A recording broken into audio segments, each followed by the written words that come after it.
public. Quelle belle voix claire, Jean Châtel. Bonjour, c'est Public et c'est la voix de Françoise Gaujour qui vous l'a annoncé, mais c'est Jean Châtel qui la remplace dans la faible mesure de mes moyens, en compagnie de Jean-Claude Laval, vieille complicité qui nous unit. Bonjour Public aimé. Et avec aujourd'hui Éric Surcouf, nom prestigieux entre tous, qui va nous faire rêver à propos de trésors. Avant que je ne l'oublie, Éric, à qui voulez-vous dédier cette émission?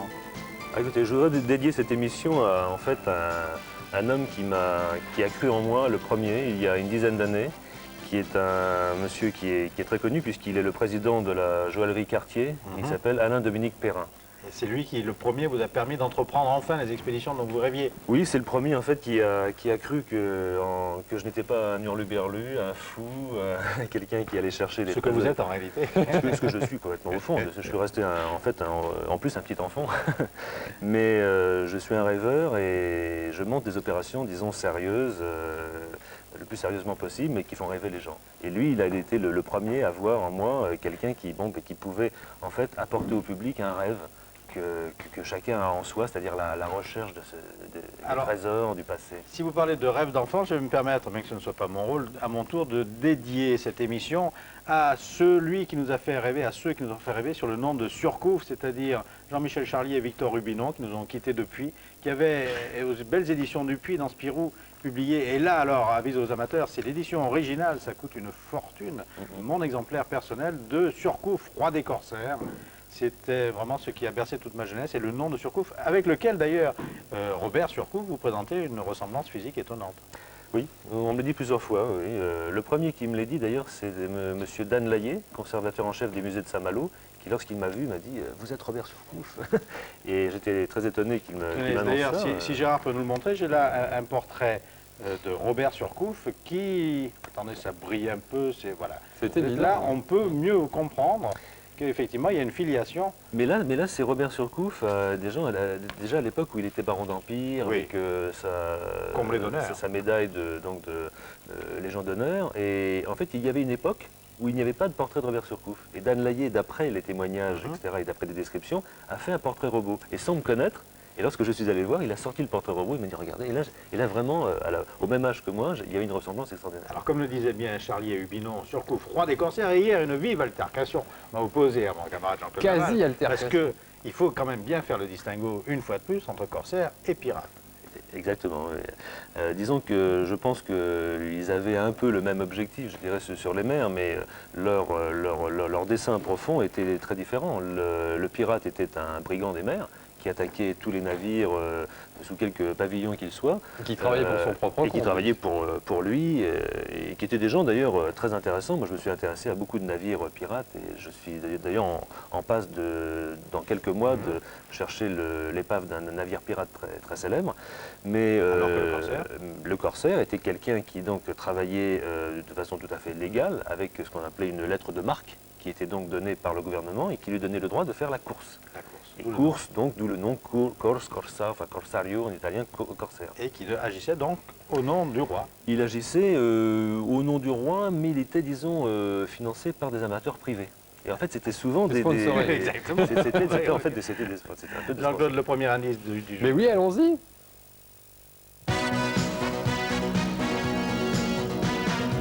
Alors ce premier indice va nous permettre de vous dire qu'au générique, normalement, et pendant le sommaire, on parle des invités de l'émission, n'est-ce pas mon cher Jean? Mais ça ne fait rien, qu'il y aura donc la séquence rock'n'roll avec Patrick Villard, que nous aurons du rock'n'roll français bien tempéré dans quelques instants avec les Matadors, et que Michel Serry, justement à propos d'une série qui passe juste avant notre émission, viendra nous rendre visite et nous montrer son Android qu'il a fabriqué tout seul comme un grand. Donc maintenant nous arrivons au premier indice de l'homme public qui aujourd'hui vous rapporte la fameuse encyclopédie Bordas en 9 volumes d'une valeur de 9000 francs et que voilà sur vos images.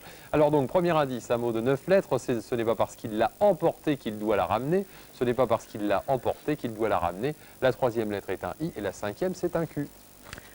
Quand on parle habituellement de corsaires, pirates, flibustiers, on pense d'abord à l'île de la Tortue, aux alentours des Caraïbes, l'arc Caraïbe, la Jamaïque, Haïti, et vous explorez plutôt la région de l'océan Indien, où à première vue, on ne situerait pas les pirates et les corsaires. En fait, les flibustiers ont commencé effectivement à sévir dans les Antilles, Et puis lorsqu'il y a eu une répression de plus en plus forte dans les Antilles, en fait ils ont carrément changé d'endroit et ils se sont, disons, je dirais, retirés dans l'océan Indien où il y avait également des navires très intéressants à prendre. Il y avait tous les navires des compagnies des Indes. Ça, c'est la route des ânes. Tout à fait, la route des Indes orientales. Il y avait, alors, bien sûr, il y a eu les Portugais au début, puis ensuite il y a eu les Hollandais, les Anglais, les Français. Et donc les pirates avaient un terrain de choix pour leur capture. Et il y a eu des histoires de pirates absolument extraordinaires, entre autres la fameuse République libre des pirates Libertalia qui a été fondée. Enfin, et donc tout à côté de Madagascar. Et donc il y a effectivement des histoires de pirates absolument fabuleuses dans l'océan Indien. Et votre ancêtre, Robert Surcouf, a surtout agi dans ces eaux. Tout à fait. Lui était donc natif de Saint-Malo et il avait comme base l'île Maurice, qui était anciennement appelée l'île de France, et où il y a d'ailleurs encore de nombreuses familles qui sont originaires de Saint-Malo. Et Robert Surcouf donc agissait à partir de l'île Maurice qui lui servait de base, et il a fait la plupart de ses captures à partir justement de l'île Maurice, et dans toute la région de l'océan Indien. Et tout à l'heure, quand on faisait le distinguo entre pirates, corsaires, flibustiers, il ne faut pas oublier le terme de boucanier. Et les boucaniers, c'est ceux qui boucanaient la viande, Pierre Marchessault, qui faisait donc des réserves pour emporter en mer, et qui, sur l'île, le jour où il boucanait la viande, faisait un grand boucan, puisque c'est un terme provençal, là on retombe sur nos origines, et c'est ainsi qu'est né le barbecue. Le saviez-vous, mon cher confrère? Non, vous m'apprenez quelque chose. Et quelle est l'étymologie de barbecue, mon Eh bien, cher quand on Jean? enfilait l'animal de la barbe à la queue, avec une broche. Donc, le terme de barbe-queue a donné l'anglais barbecue, qui est très français en fait. Je vais la noter, puis celle-là, je la replacerai dans une... So commande, Peter Marchessault. Voilà. Bon, aujourd'hui, on va faire un gâteau. C'est du gâteau. Une génoise aux fraises, on dit un fraisier. Ah bien, Gênes, point de départ de célèbres Voilà. corsaires, justement. Tout à fait. Et de Christophe Colomb surtout. Tout à fait, tout à fait. Alors, pour faire une génoise, il faut de la farine. Pour faire de la farine, il faut du blé. Et c'est du blé. Même si tu pleures, les Matadors, donc très bientôt la Feriani, mais en première partie de Stray Cats également. Nous allons passer maintenant à un personnage qui swingait. Vous ne l'avez peut-être pas vu pendant la séquence des Matadors, mais il swingait quasiment aussi fort que. Voilà, maintenant vous le découvrez, tout de jaune vêtu. C'est un androïde et on peut vous appeler son papa, Michel Serry. En tout cas, vous êtes là pour lui faire ses premiers pas. Absolument, c'est-à-dire que, en fait, les enfants l'ont complètement adopté parce que Charlie vient, on peut dire, du pays des jouets, parce que c'est un grand jouet radiocommandé. D'ailleurs, on va le faire avancer, si vous permettez. Alors évidemment, ça n'est pas par hasard, Michel Serry, que Charlie, comme vous venez de nous rappeler son prénom, est parmi nous aujourd'hui. C'est parce que dans quelques jours, il va Voilà. appartenir à la série Tendresse et Passion qui passe juste avant notre émission publique. Absolument, puisque finalement, une chaîne de télévision, la 5, nous a fait confiance et effectivement, ça a été la première fois qu'on a été intégré dans une fiction et ça, c'était fabuleux. Parce que finalement, gagner la confiance des enfants, c'est bien, mais on n'a pas le droit de tricher. Et pour une fois, les enfants vont pouvoir retrouver leurs copains. Attendez, 30 secondes, je vais l'arrêter. Stand by, Charlie. Voilà. Et C'est effectivement... assez donc- docile quand même, on peut dire. Hein. Ah ben, il n'est pas contrariant. Pas pour deux ronds. Absolument pas. Et il est toujours chaussé de chaussures de ski. Alors, il a comme ça toujours des chaussures de ski pour la bonne raison que, effectivement, donc, on a un problème, disons, d'équilibre. Alors, pour le voir, et puis comme on le voit évoluer sur la scène, donc il marche, mais lentement, mais en ce moment, il a une vitesse turbo, puisqu'il est en vitesse rapide. Et alors, ce personnage de fiction, effectivement, c'est un grand jouet. Là-haut, effectivement, c'est le bonheur. Il est arrivé sur Terre, et alors, il a été émerveillé par toutes les richesses de notre Terre. Et très important, il ne comprend pas certaines choses. Alors, par l'intermédiaire des enfants, eh bien, pour une fois, eh bien, il pose des questions. Parce qu'il ne comprend pas pourquoi on a des tas de richesses. Effectivement, il y a aussi des choses qui ne vont pas. Et les enfants lui apprennent un peu ce qui se passe sur Terre. Et lui, il fait une petite synthèse. Et justement, grâce à ce feuilleton, eh bien, les enfants vont pouvoir déjà le retrouver. Parce que Car ce qui c'est la était très première fois, drôle- vous dites les enfants, le dialogue avec les Alors, enfants pourquoi les n'a enfants pas encore été établi. Si, Si. justement, il a été établi parce que, j'allais dire, je me suis fait piéger positivement, parce que quand on a annoncé aux enfants à travers nos tournées, eh bien, ça a fait tilt tout de suite, parce que finalement, effectivement, on revient à peu près depuis 1 an et demi, donc on était parti. Et on Alors, a fait quel genre de tournée alors une tournée de gala à travers aussi bien les villes de France et en Europe, puisqu'on était aussi en Italie dernièrement, en Angleterre. Et les tournées, c'est simple, c'est-à-dire qu'on fait des animations, des galas, ça peut être aussi bien dans les magasins que grâce aux mairies, justement, ils nous font intervenir. Et là, dans chaque ville, les enfants découvrent Charlie. C'est pour ça qu'à l'heure actuelle, les enfants ont déjà demandé à leur instituteur qui possède un téléviseur dans leur école, De pouvoir eh bien, suivre absolument de l'affection faire la Tendresse et Passion. pause Tendresse et Passion entre 11h et 11h30 à partir du 26 Alors, avril. vous dites quelquefois des difficultés de dialogue entre les enfants et votre androïde Charlie. Alors quel genre de questions ne peut-on pas lui poser et à l'inverse, qu'est-ce qu'on peut lui demander? Ben, c'est-à-dire qu'on peut lui poser des questions, mais dès l'instant qu'il ne connaît pas la réponse, eh bien, il repose la question aux enfants. Bon, dernièrement, il y a un petit enfant adorable, justement, qui a demandé à Charlie, est-ce que tu as fait le service militaire? Et j'avoue que on ne l'avait pas programmé. Et alors Charlie dit, c'est quoi le service militaire? Et il y a un petit enfant adorable de 6 ans qui dit, eh bien, moi, je sais ce que c'est. Bien, un service militaire, c'est un militaire qui fait tout son service. Bon, et ça, c'était, je veux dire, ça, c'était fabuleux parce Michel que c'était Serry, tellement spontané. Plus cocasse encore, il vous est arrivé quelque chose de particulier C'est vrai. avec un agent de la force publique récemment. Voilà, en vous nous province. racontez ça rapidement. Bon, alors en province, c'est simple, comme c'est naturel d'avoir un Android dans sa voiture, je ne peux pas l'asseoir, donc je le couche dans une voiture. Et effectivement, en le sortant de la voiture pour le mettre dans un taxi, j'avais pas vu, il était 3 h du matin, et j'avais pas vu absolument que il y avait une patrouille de la police qui était derrière moi, et ils ont cru que c'était un cadavre. Et alors là, il a fallu expliquer que justement, c'était un androïde. Et moi, spontanément, ils m'ont dit, mais d'où vient-il? Et puis je les comprends, parce qu'effectivement, d'où vous le sortez? Et moi, spontanément, avec les enfants, j'ai dit, il vient du pays des jouets. Et là, Ça a fonctionné. ben, ça a tellement fonctionné, c'est qu'ils m'ont mis dans leur voiture. Ils ont tapé sur le Minitel pour savoir un peu d'où je venais. Et après, effectivement, j'ai tapé sur la télécommande. Et là, ils ont vu Charlie sortir et pour leur serrer la main. Et là, je crois que tout s'est déstabilisé parce qu'ils se sont dit, c'est pas possible. Et puis, eh bien, finalement, le taxi, lui, il a dit, oh, ça, c'est pas quelque chose de très catholique. Il est parti aussi. Et je me suis retrouvé à faire l'autostop à 3 h du matin avec Charlie. Et c'était assez Ce cocasse. qui va être très cathodique, en tout cas, donc c'est l'irruption de Charlie à partir du 26 avril Absolument. dans parce la que série Tendresse c'est et vrai Passion. que c'est pour Merci, les petits Michel. et les grands. Et merci beaucoup aussi. Maintenant, nous allons passer au thème de Météo Planète, celui d'Éric Surcouf aujourd'hui, avec Meredith Duquesne, bien sûr. Oui, Éric Surcouf est taureau ascendant cancer, mais en réalité très marqué par le lion et par le signe du lion. Est-ce que vous le saviez peut-être? Oui, parce qu'il y a 3 planètes en lion et c'est vrai que votre ascendant est à 29 degrés du cancer, et donc ce que j'appelle la maison 1 est bien en lion, donc beaucoup plus lion que... Mais quand même, vous avez bien du cancer l'imagination, une imagination très féconde. Alors sous des apparences de doute, de certitude, vous êtes assez anxieux tout de même. Vous le cachez bien, mais je pense que vous êtes vraiment un peu anxieux. Et que vous vous montrez parfois aussi peut-être un petit peu intolérant avec les autres, car vous supportez mal en fait de ne pas être libre. Vous avez besoin de liberté et vous vous êtes créé un défi personnel de vie. Vous n'acceptez pas de la vie une dimension courante. Vous avez absolument besoin de vivre des choses originales. Je trouve un tout petit peu, ne le prenez pas du tout de façon négative, votre créativité est un petit peu inadaptée à ce monde. Je crois que vous avez besoin d'aller au-delà, au-dessus. Vous vous sentez, vous vivez sur notre planète. C'est exact. C'est vous aussi, un peu comme Charlie, vous avez une autre Remarquez, ce planète. que je fais, l'activité que j'ai n'est pas tout à fait normale. C'est Non, mais alors, habituel. il est amusant aussi de constater que vous pouvez très bien, remettre votre vie en cause sur un coup de tête. Ça, vous l'avez fait souvent, Plusieurs fois. oui. plusieurs fois. Cela fait partie de votre thème. Vous adorez aussi le mystère dans les relations affectives. Le mystère en général d'ailleurs, pas seulement dans les relations affectives, mais là précisément, ça a une place importante. Et puis je pense que vous avez aussi peut-être parfois du mal à supporter la solitude.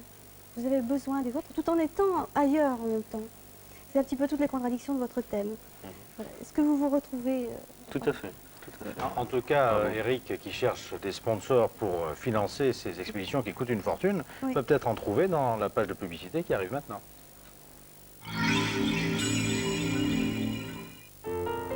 La première fois que j'ai goûté le pâté Enaf, c'est le jour où j'ai connu ma première maîtresse. Pâté Enaf, un goût qui ne s'oublie pas. J'ai passé le test. J'ai un coefficient intellectuel de 350. Pour vous donner une idée, la moyenne, comme vous, c'est 100. Alors interrogez un conseiller qui aura au maximum 115, 120. Aptitude pour ne pas se tromper de métier. Ne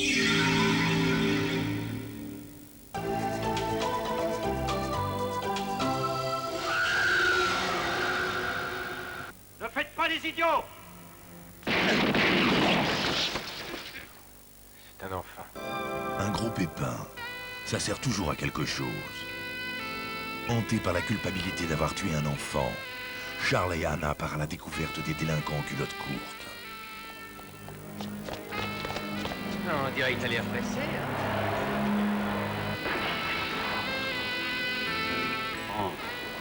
Arrête donc ce petit jeu. De grosses surprises l'attendent, qui s'appellent Amitié et Fraternité. Vendredi 20h30, sur les lieux du crime, Charles et Anna.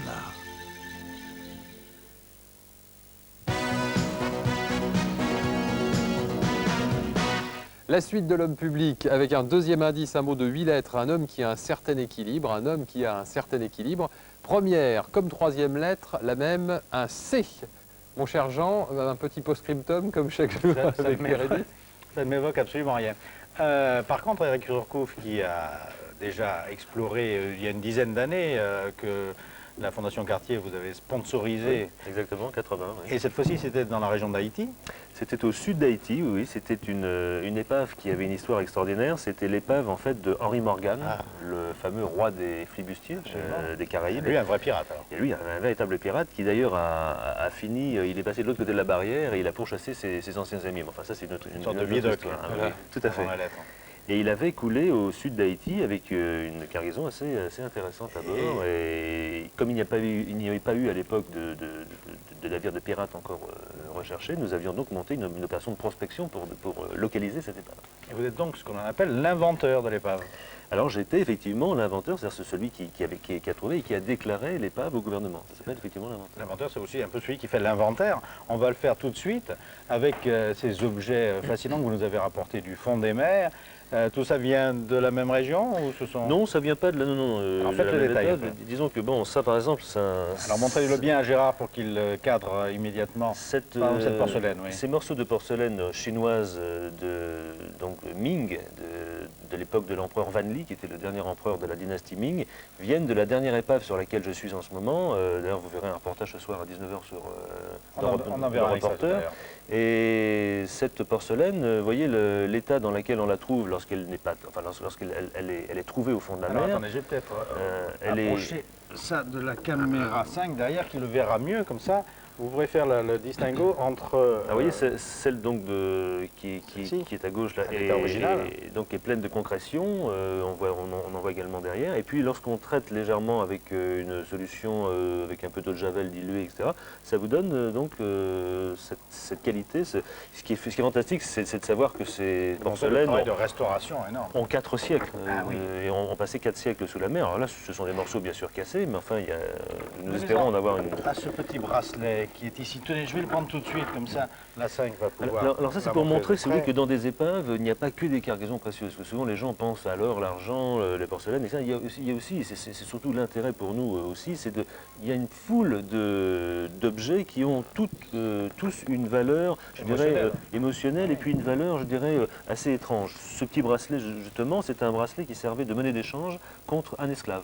Vous pouviez à l'époque avoir un homme et une femme, je veux dire, contre ce bracelet. Je vous précipite, mais là, ça, ce sont des balles de... Alors ça, ce sont des balles de mousquet, en fait, que l'on retrouve. Alors ça, c'était, disons... Je vais les prendre encore, les présenter de la même façon. Une est en pierre, l'autre est métallique. Mieux. Alors une est en pierre. Oui, et l'autre... La noire. L'autre est en... non, celle-ci. Et l'autre est en métal. Et l'autre est en métal. Alors vous avez aussi des... Ça par exemple, c'est un bouchon d'amphore que j'avais trouvé il y a très longtemps en Méditerranée. Et il y a ce côté affectif qui revient, si vous voulez, c'est que lorsqu'on reprend ce bouchon d'amphore qui date de plus de 2000 ans, on retrouve exactement, si vous voulez, l'empreinte, le geste qu'a fait le potier à l'époque. Vous voyez, c'était très malin, puisqu'en fait, ce bouchon... Alors ça, si c'est romain, ça vient de la Méditerranée, je présume. Ça vient de Méditerranée. Bon, ça, c'était juste un petit détail pour vous montrer le côté, si vous voulez, il n'y a pas qu'un côté financier dans ces trésors archéologiques, il y a un côté émotionnel, et puis un côté surtout très intéressant, c'est le côté d'information. Mais il n'empêche que quand on pense à trésor des pirates, on imagine des pièces de 8, des doublons, des écus. Bien sûr, parce Vous que avez trouvé ça aussi tous les navires des Compagnies des Indes transportaient, en plus bien sûr de l'armement, des instruments de navigation, des objets La usuels, solde etc., venait des- transportaient la solde, etc., et transportaient bien sûr des cargaisons précieuses. Mais notre démarche de recherche d'épave est une démarche scientifique et archéologique avant tout. Et lorsque par exemple vous trouvez une pièce, vous voyez, prenons le cas, une pièce en argent, vous voyez, en général c'est très oxydé, elles deviennent noires, Oui, on la voit comme bien. ceci, vous voyez, et lorsqu'on la nettoie, elle devient, à ce moment-là, elle revient pratiquement à sa forme d'origine, c'est-à-dire argentée. Alors c'est quoi cette pièce-là? Ben, c'est ça, c'est une pièce de 8. Attendez, je vais la présenter parce que je crois qu'il y a vraiment une histoire à raconter sur cette pièce de 8 qui nous a fait rêver toute notre jeunesse. Eddie Mitchell crie toujours distribuer les pièces de 8 à l'équipage. Alors cette pièce de 8 a évolué bien sûr parce que c'est une pièce Qu'est-ce qui- qu'on voit là, ces symboles qui sont portés sur- alors là, vous avez par exemple l'écusson, donc les armes d'Espagne avec les lions de Léon, les châteaux de Castille. Et ces deux colonnes. Et vous avez deux colonnes de chaque côté effectivement qui étaient les colonnes des colonnes d'Hercule, qui étaient en fait le détroit de Gibraltar. Oui, oui, c'est le nom antique des colonnes. Donc, d'Hercule. et c'était la frontière entre l'ancien monde et le nouveau monde. Et autour donc, de ces colonnes, vous pouvez On va y si on peut revenir. revoir l'image, vous avez donc une petite banderole, une On pourrait oriflamme. prendre pour un serpent. Hein. Voilà, vous voyez la colonne donc de gauche, vous voyez qui est en forme de S. Ici, et en oui. fait, ça c'est l'ancêtre de, disons, c'est l'origine du symbole du dollar. Ah, le symbole du dollar, c'est-à-dire le S encadrant deux barres, c'est l'oriflamme autour des deux colonnes d'Hercule. Cette pièce qui s'appelait donc la pièce de 8, qui a évolué bien sûr au fur et à mesure des années, est devenue ce qu'on appelait le pillar dollar. Pillar donc venant de pilier, dollar, etc. Et c'est devenu le dollar en fait, le dollar d'argent américain. Tout à fait fascinante, Jean-Claude, tout autant que l'astrologie de Meredith. Tout à fait intéressant. Et Meredith, donc, qui a peut-être encore quelques petits mots à nous dire sur Éric Surcouf avant de passer au thème de tout un chacun. Oui, enfin, j'ai un petit peu perdu le... Là, précisément, je voulais ajouter d'être un tout petit peu prudent avec tous les problèmes de colonne vertébrale. Montrez-vous quand même prudent. Nous saillons. Oui, nous saillons, parce que c'est un peu difficile. Et puis, vous pouvez manier le sarcasme et la causticité, quelquefois, de façon peut-être pas toujours tendre. Vous n'êtes jamais Vous allé savez dans la bien mer faire. des sarcasmes. Alors, non. Et vous n'êtes pas toujours très patient non plus. C'est d'ailleurs drôle parce que finalement, l'antagonisme entre ce que vous faites et puis la patience que ça vous demande. C'est en vrai. effet. C'est vrai, mais mon activité effectivement demande énormément de patience, énormément je veux dire, c'est une quête qui m'a demandé en fait maintenant plus de 10 ans. Et c'est vrai que pour arriver au stade où je suis aujourd'hui, ça m'a demandé énormément d'études, énormément de contacts. Il y a énormément de gens, heureusement pour moi, qui m'ont soutenu dans mes opérations. Et aujourd'hui, bon, si maintenant les choses s'enclenchent et s'enclenchent très bien, c'est le résultat en fait de nombreuses années d'efforts. Et ce qu'on ne voit toujours pas, si vous voulez, c'est le côté extrêmement, je dirais, besogneux de ce genre d'activité. Nous allons nous intéresser à l'horoscope des téléspectateurs. Donc les personnes aujourd'hui qui ont des planètes dans le premier et deuxième décan du Bélier, deuxième, troisième décan du Cancer, deuxième décan du Lion, premier, troisième décan de la Balance subissent un ciel un petit peu trop dynamique, voire conflictuel. Les personnes qui ont des planètes dans le troisième décan du Bélier, premier, deuxième décan du Taureau, premier décan des Gémeaux, du Cancer, premier, troisième du Lion. Dans le Scorpion, premier, troisième du Capricorne et premier, deuxième des Verseaux, eh bien, subissent un ciel nuageux. Et les personnes qui ont des planètes dans le troisième décan du Taureau, deuxième et troisième décan des Gémeaux, dans le signe de la Vierge, du Sagittaire, deuxième décan du Capricorne, troisième du Verseau et dans le signe du Poisson ont un ciel tout à fait excellent aujourd'hui et pour profiter des opportunités. Jean-Claude, je crois qu'on va tirer rapidement. Ah oui, on a quelques secondes pour le faire, Meredith. Et bien sûr, vous demandez toujours votre météo planète et vous aurez votre thème complet, comme Madame Geneviève Bourret, si votre lettre est tirée au sort. Copinage et honte, je dénonce. C'est sa cousine. Elle habite à Aspremont, dans le Elle 06. tombe admirablement à propos de pièces. Et voilà, en voilà un qui ne joue jamais à pile ou face. Pour lui, l'information, Jean-Claude Bourret, c'est le midi pile.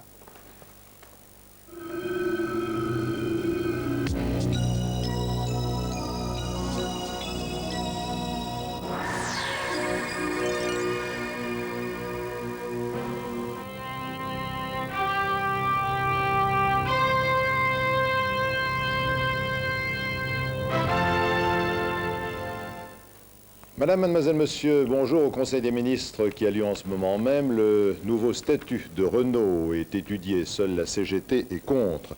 La situation est toujours tendue en Lituanie et le président de Lituanie a lancé un appel à M. Gorbatchev. Ne commettez pas les erreurs du passé en employant la force. À Athènes, le premier gouvernement conservateur depuis 1981 a prêté serment ce matin.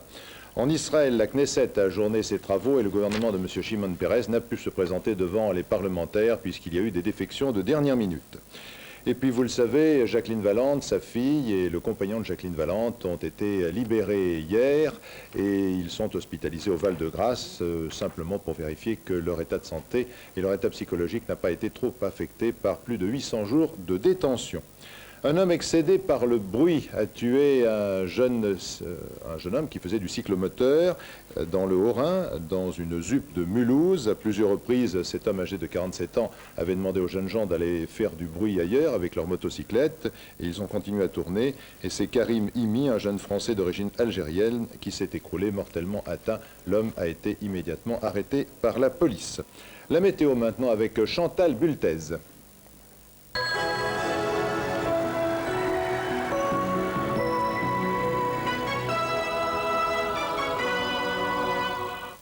Aujourd'hui, ce sont les nuages qui prédomineront sur la France, sauf sur le Languedoc-Roussillon, la Provence-Côte d'Azur, les Alpes du Sud et la Corse, où Mistral et Tramontane souffleront fort avec des pointes de 100 km/h.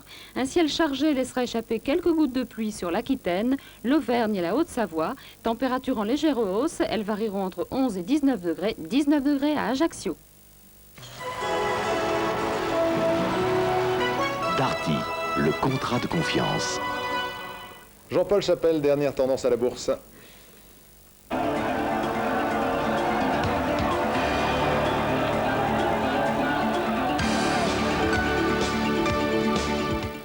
La bourse de Paris est plus que calme, elle est carrément étale. Ce matin, plus 0,1%. Il faut dire qu'elle finit demain, la semaine boursière finit demain exceptionnellement à cause du week-end pascal. Les rares valeurs qui s'en tirent un peu mieux que les autres, c'est Lafarge Copé qui gagne un peu plus de 3 francs à 430 francs 20 et Suez qui gagne un peu plus de 6 francs à 476 francs 50. À tout à l'heure.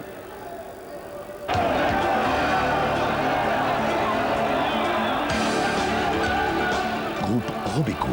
Investir où il faut, quand il faut. Duel sur la 5 tout à l'heure, pour ou contre les animaux en ville. Autrement dit, est-ce que ceux qui aiment les animaux les aiment vraiment lorsqu'ils les laissent enfermer dans des appartements, avec tous les problèmes que cela pose, les aboiements de chiens pour les voisins, et puis les déjections canines, comme l'on dit pudiquement, sur la voie publique. Est-ce que cela coûte à la communauté? Pour en débattre tout à l'heure, je recevrai Anne-Marie Couder, qui est adjoint au maire de Paris et chargée de la propreté. Face à elle, il y aura Arlette Alessandri, présidente de la Fondation Assistance aux animaux. À tout à l'heure, vous retrouvez la sympathique équipe de Public. Merci. « 36 65 10 00 24 heures sur 24. L'info qui ne s'arrête jamais.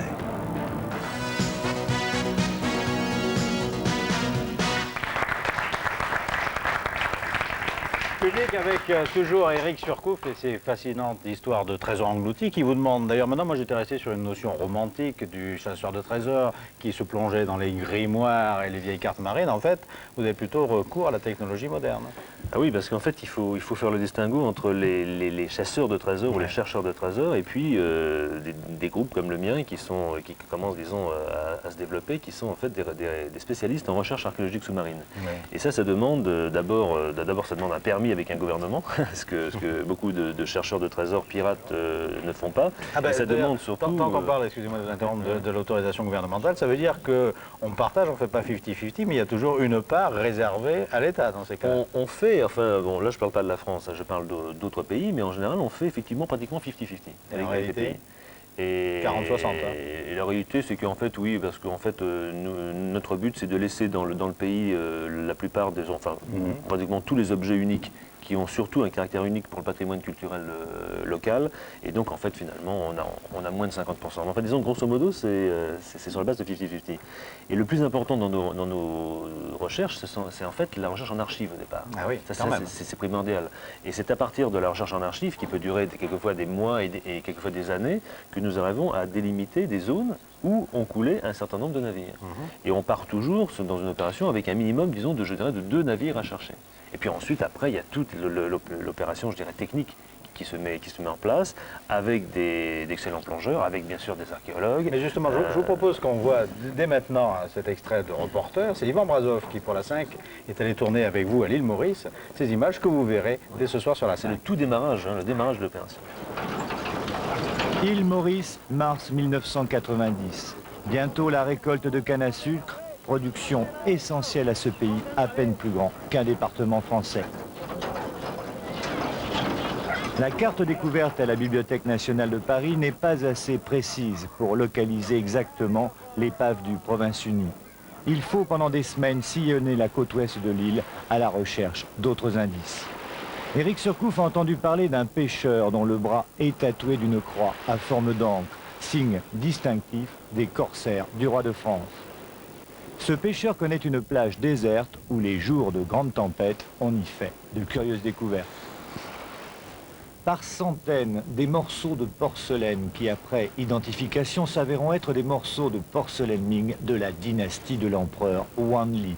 Selon les rapports d'archives, le Province-Unie a embarqué à son bord 90 000 pièces de porcelaine Ming de la même époque que celles qui surgissent du lagon les lendemains de cyclone.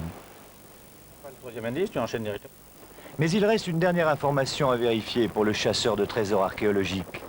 Une information qu'il faut chercher à 800 mètres d'altitude, au sommet de la plus haute montagne de l'île Maurice, le mont Peterbot, un pic dressé vers le ciel, surmonté d'un rocher en équilibre chargé de légendes. Depuis toujours, pour se repérer le long des côtes, les marins se positionnent par rapport au point culminant du littoral, de préférence les montagnes. Le 6 mars 1615, Peterbot, premier gouverneur de la Compagnie des Indes, périt dans le naufrage de sa flotte sur la côte ouest de l'île Maurice. Les survivants du naufrage, dont ceux du Province-Unie, donnent le nom de leur chef à la plus haute montagne avant d'en marquer la position. Pour Éric Surcouf, tout concorde, le mont Peterbot est dans l'axe souhaité, l'épave du Province-Unie ne peut se trouver qu'ici, dans la baie d'Albion. C'est vraiment des images qui nous font rêver. On va... Et d'ailleurs, j'ai l'impression que l'île Maurice, moi, c'est le synonyme de paradis terrestre. Ah oui, c'est une île où on a beaucoup de mal à partir une fois qu'on est... On va suivre le reporter passionnément ce soir. Donc, on parlait des moyens techniques de localisation. Ne me dites pas que vous avez recours aux ordinateurs et aux choses comme ça. Ben, disons que si, maintenant, nous expérimentons une nouvelle technique de repérage avec analyse de photos satellites. Mais enfin, disons qu'en règle générale, nous avons quand même des moyens beaucoup plus classiques, c'est-à-dire des magnétomètres, qui sont des appareils qui permettent de déterminer les variations de champ magnétique ambiant. Et puis nous avons des sonars qui permettent donc de voir, je dirais, entre guillemets, la forme des objets au fond. Et puis, bien sûr, des détecteurs de métaux, vous avez peut-être vu dans le reportage, là où vous verrez ce soir, des détecteurs de métaux à main qui nous permettent de ratisser une zone et de repérer les objets métalliques. D'où l'investissement considérable de cette sorte d'expédition et l'appel à sponsors que nous renouvelons maintenant. Si vous avez de l'argent, non pas à jeter à l'eau, mais à retrouver au fond de l'eau, vous nous contactez pour Éric Surcouf et peut-être un troisième indice du jeu, Jean-Claude. C'est parti.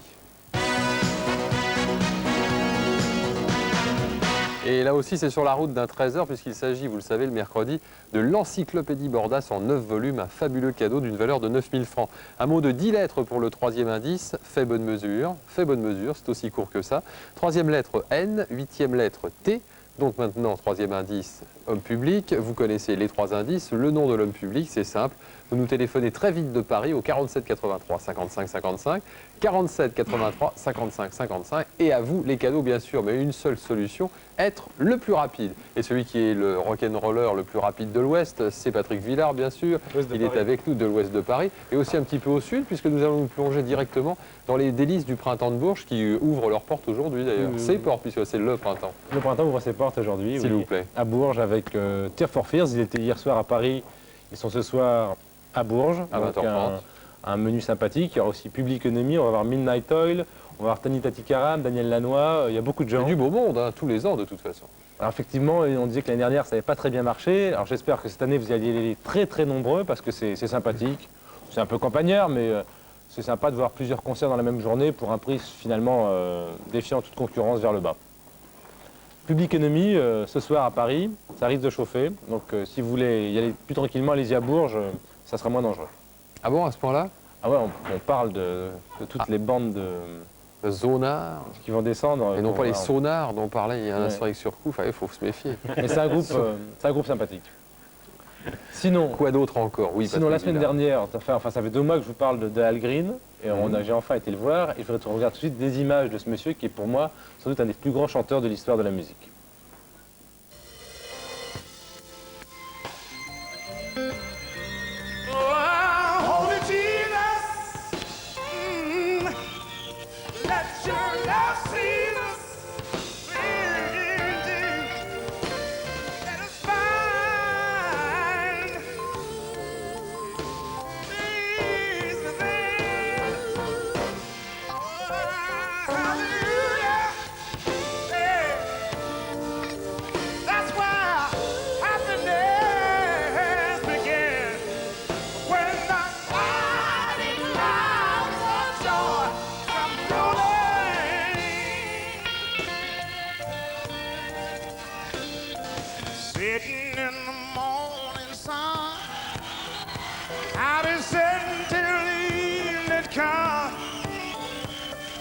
Watching the ships rolling, and I watch them roll away again. Hey, come on, sing. Sitting on the dock. Everybody watching the tide roll away. Everybody, come on. Sitting on the dock of the bay, wasting time. That's it.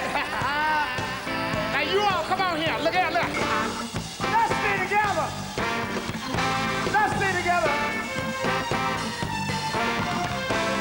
I'm so in love with you. Whatever you want to do is all right with me. Come on, you. You make me so and I won't.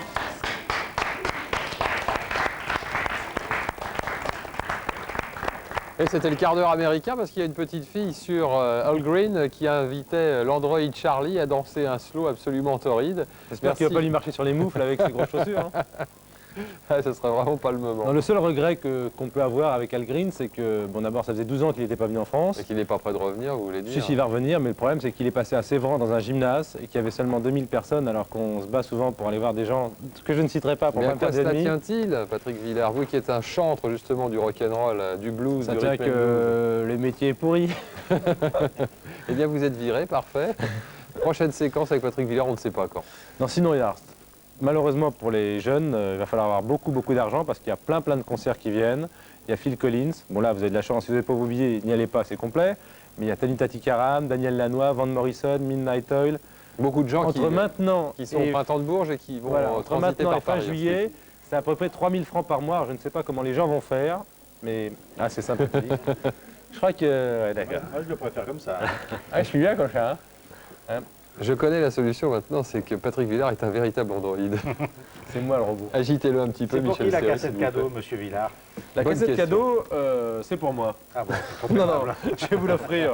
C'est pas The Mission, ils sont venus lundi en plateau chanter leur chanson qui est superbe, qui s'appelle Butterfly on a Wheel. Et si vous voulez savoir comment ce disque a été fait, c'est un peu rentrer un peu dans l'intimité du groupe, le studio, tout ça, cette cassette est en vente dans toutes les bonnes drugstore. Voilà, si vous voulez. Toutes les bonnes drugstores. Parfait. Eh bien, dites-moi là qui a fait remonter le niveau culturel de cette émission. Est-ce que j'aurai une grande barbe, se passe-t-il? Ça me rappelle un sketch de Coluche. Ça. Mais non, t'as pas un grand manteau. Tu fais couper, tu laisses pousser la barbe et tu coupes court et ça se voit plus. Et si on emmenait au présent d'Éric Surcouf, en fait, de son futur immédiat, une épave qui s'appelle Provinces Unies en français, en flamand. Je parle très mal hollandais, le Gunir de Provinciën. Comme vous dites, exactement. Et qui se trouve où et à quelle profondeur? Et qui se trouve en fait à l'ouest de l'île Maurice, dans une profondeur allant de moins 2 mètres jusqu'à moins 27 mètres. Ah oui, parce qu'il n'est pas nécessaire nécessaire de plonger à 300 mètres pour trouver un trésor. Absolument pas, absolument pas. Cette épave a heurté la barrière corallienne à une époque, en 1615, à une époque où l'île Maurice était encore inhabitée. Et une partie des vestiges donc, sont tombés donc, à côté du bon côté de la barrière. Il y a une partie du mauvais côté, ce sont les morceaux qui sont là. Et puis du bon côté, donc, nous espérons donc retrouver une grande partie de la cargaison de porcelaine, entre autres, parce qu'il y a beaucoup d'autres objets intéressants, surtout sur un plan historique, dans cette épave. Et les circonstances de ce naufrage? Alors, c'était un navire qui appartenait à un navire de haut bord, ça se chante ça. Qui appartenait à une flottille de 4 navires et qui était commandé par le premier gouverneur général de la compagnie hollandaise des Indes orientales, la fameuse VOC. Et en fin de carrière, il a demandé donc à revenir en Hollande et il a ramené avec lui donc une cargaison très intéressante. Il s'est arrêté à l'île Maurice sur le chemin du retour et son navire a été pris dans un cyclone le 6 mars 1615, a été d'abord poussé vers le large, puis en fait un vent contraire l'a rabattu sur la côte et irrésistiblement il est venu s'écraser sur la barrière corallienne. Donc elle n'est pas très loin des côtes, mais elle est dans un endroit qui n'a pas été exploré pendant plus d'1 siècle. Et vous avez déjà plongé autour de cette épave? Alors nous avons bien sûr, comme vous d'ailleurs vous le verrez encore ce soir dans Reporter, nous sommes actuellement donc sur l'épave, nous avons délimité le périmètre de l'épave, nous avons repéré 7 canons, 6 grappins, un grand nombre de pierres de ballast qui prouvent que donc en fait finalement le navire s'est bien éventré à cet endroit, des boulets de canon, enfin divers. Et puis, bien sûr, de nombreux morceaux de porcelaine. Et nous sommes actuellement dans la dernière, je dirais, préphase préliminaire, qui est le nettoyage du site. Et nous allons nettoyer ce site avec ce qu'on appelle une suceuse dévaseuse, qui est une espèce d'énorme aspirateur qui permet d'aspirer le sable et les débris de corail mort qui sont au fond. Parce que vous aviez eu quelques déboires, justement, avec d'autres épaves parfaitement localisées, mais trop profondément ensablées. Oui, il arrive quelquefois effectivement que nous arrivions à localiser grâce justement soit à des magnétomètres, soit à des sonars une épave, ou du moins des vestiges d'épave, et puis que soit la vase, soit le sable, soit quelquefois même des cailloux nous empêchent d'accéder à l'épave. Alors ça demande des moyens considérables, et quelquefois il vaut mieux, je dirais, arrêter le chantier, changer d'épave, et puis revenir dans quelques années. Dans ce domaine-là, il y a un terme qui m'a toujours fasciné, c'est celui d'astrolabe. Je ne sais pas exactement ce que c'est, mais j'imaginais que vous alliez en amener un ce matin, puis vous m'avez expliqué pourquoi. Non, oui, l'astrolabe était en fait un instrument qui était extrêmement important à bord de ces navires. C'est l'instrument qui permettait de calculer la latitude. Ah, l'ancêtre du sextant. C'est l'ancêtre du sextant, et il y avait à bord de ces navires quelquefois 2, quelquefois même 3 astrolabes. Or, il n'existe pas aujourd'hui dans aucun musée de la marine en France d'astrolabe ayant navigué. Il y a un seul astrolabe qu'on montre toujours qui appartient au musée des arts et métiers, mais il n'y a pas d'astrolabe qui est navigué. Et un de mes rêves, j'en ai beaucoup, mais un de mes rêves serait justement de trouver un astrolabe et de pouvoir l'offrir au musée de la marine française. À ne pas confondre, si vous voyez Meredith cet été sur un yacht au large de Saint-Tropez, elle n'aurait pas été embarquée comme astrolabe, mais comme astrologue, ce qui n'a absolument aucun rapport, sauf qu'on y mesure la hauteur des étoiles. On va bientôt retrouver Jean-Claude Laval avec les résultats du jeu, j'imagine.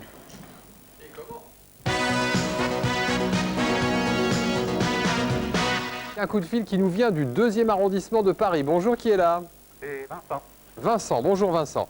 Alors Vincent, bien sûr, vous savez qu'il ne reste plus qu'une lettre sur la grille Tahiti. Ce sera comme chaque jour notre ultime étape avant de partir justement pour un lieu fabuleux que connaît peut-être Éric Surcouf, mais pour des raisons différentes. Tahiti, Éric, je ne sais pas si vous connaissez. En tout cas, nous allons essayer d'y partir ensemble. Vincent, vous êtes le mieux placé aujourd'hui, car si vous trouvez la dernière lettre de Moréa, c'est un R, eh bien vous partirez donc 15 jours. Maintenant, essayons tout d'abord de gagner la célèbre encyclopédie Bordas en 9 volumes, 5 déjà parus, et puis les 2 qui suivront, et enfin 2 l'année prochaine. Avec un mot de 9 lettres, ce n'est pas parce qu'il l'a emporté qu'il doit la ramener. Le vainqueur. Un homme qui a un certain équilibre. Le cycliste, il vaut mieux d'ailleurs, les genoux sont couronnés et il la prend à ses dépens quand l'équilibre est rompu. Fait bonne mesure.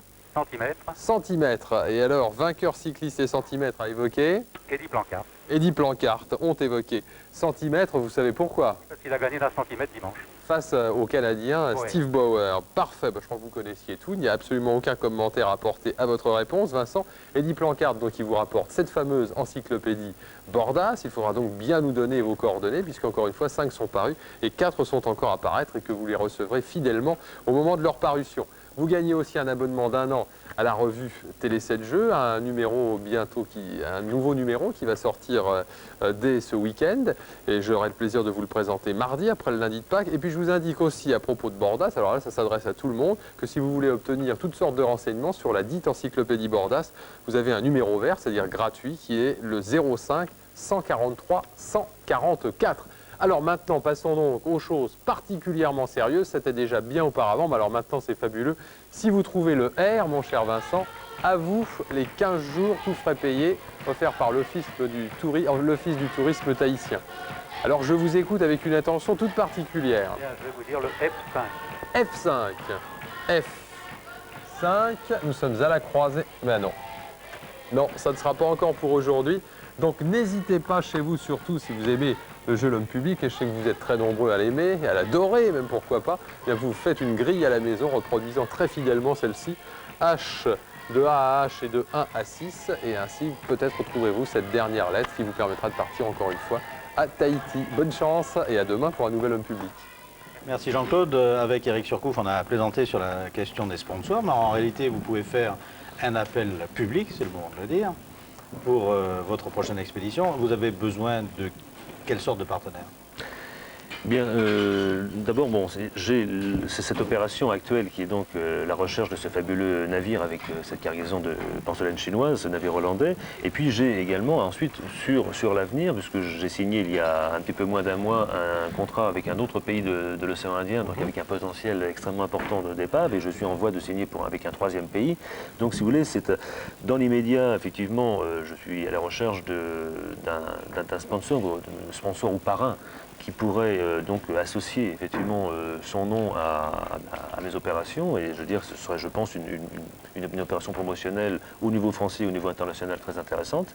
Et puis je cherche également à plus long terme un ou plusieurs sponsors qui peuvent être des grandes entreprises, disons des grands noms, ou éventuellement pourquoi pas un groupe médiatique, et pourquoi pas aussi peut-être une grande société de matériel de plongée sous-marine, etc.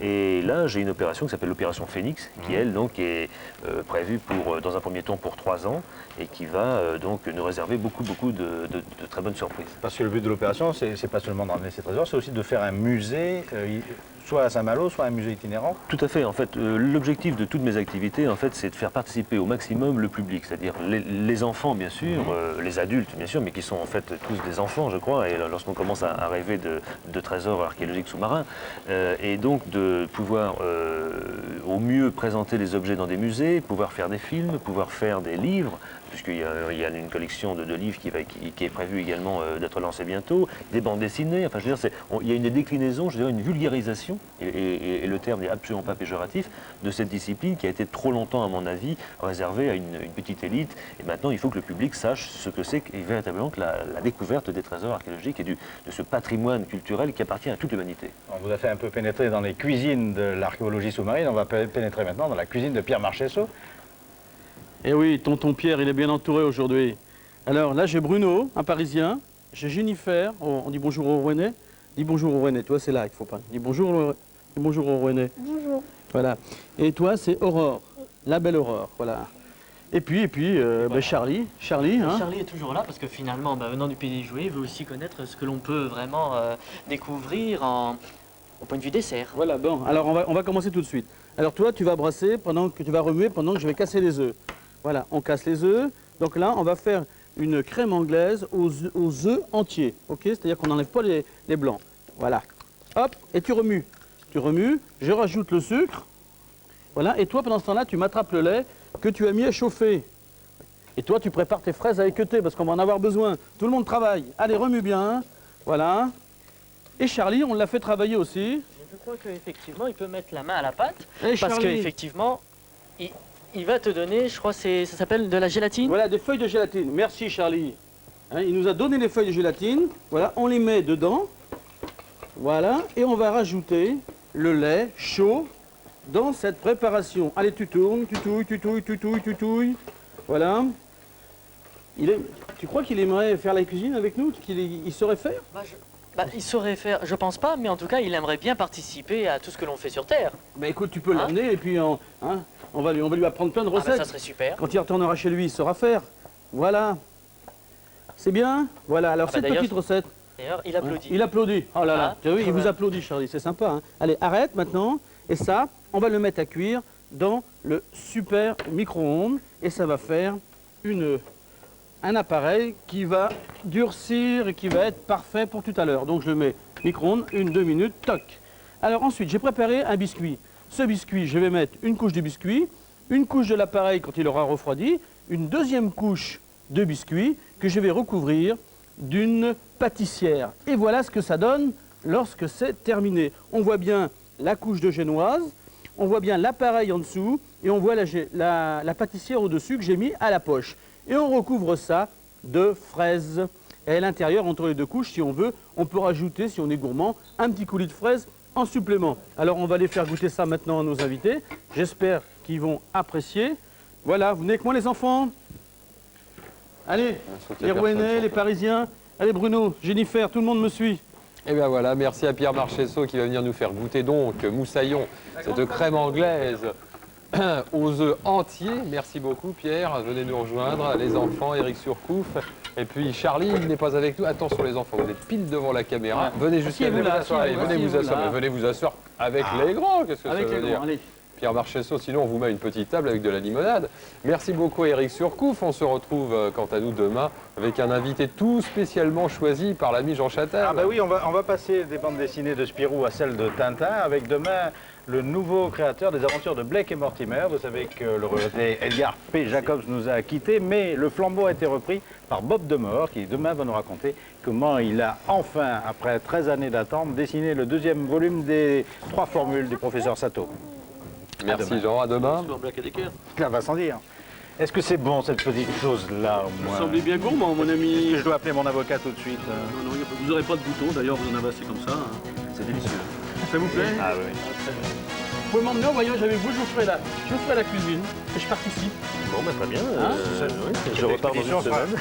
C'est déjà un naufrage, au moins sur le plan gastronomique. On dit gentil ce garçon. Les petits enfants.